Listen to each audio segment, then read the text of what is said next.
56 number বৰ্জাৰ বুথত আহিলোঁ যে আমাৰ ইয়াৰ যিজন বুথৰ সভাপতি আছিলে তেখেতে শাৰীৰিক অসুস্থতাৰ বাবে মেডিকেল ট্ৰিটমেণ্টত যাবলগীয়া হোৱা কাৰণত তেখেতৰ বুথৰ সভাপতিৰ পৰা অব্যাহতি বিচাৰিলে আমাৰ পৰা। যিহেতু তেখেতৰ শাৰীৰিক অসুস্থতা আৰু হেতুকে আমি তেখেতক অব্যাহতি প্ৰদান কৰি আজি ইয়াত এখন নতুন সমিতি গঠন কৰা হ'ল। ইয়াত নতুনকৈ আমি নিৰঞ্জন বৰ্মন ডাঙৰীয়াক বুথৰ সভাপতি হিচাপে দায়িত্ব প্ৰদান কৰিলোঁ ৰাইজৰ পূৰা পূৰ্ণ সমৰ্থনত, আৰু তিনিওটা চুবুৰী মিলি আমি আজি সমিতিখনো নতুন কৰি দিলোঁ। যিহেতু সভাপতিজন পদত্যাগ কৰাৰ পিছত সমিতিখন ভংগ হৈ যায়, আমি সকলোৱে সহযোগত আজি ইয়াত এখন নতুন সমিতি গঠন কৰা হ'ল 56 নম্বৰ বুথত। আৰু লগতে আজি এটা ভালো দিন আজি দলৰ কাৰণে।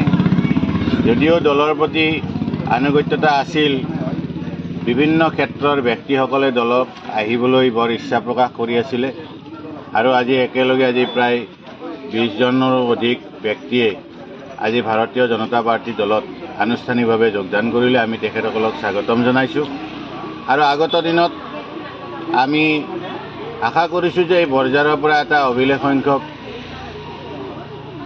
দলৰ অভিলেখ সংখ্যক পৰিস্থিতিৰ সৃষ্টি হ'ব। দলটো বহুতখিনি আগুৱাই যাব সকলোৰে সহযোগত, আৰু নিৰ্বাচনৰ সময়তো আমি যেনেধৰণে ইয়াত ভোট লাভ কৰি আছোঁ, আগত দিনতো অভিলেখ সংখ্যক ভোট পাই আমি ইয়াৰ পৰা আগবাঢ়ি যাম বুলি আমি মনস্থ কৰিছোঁ।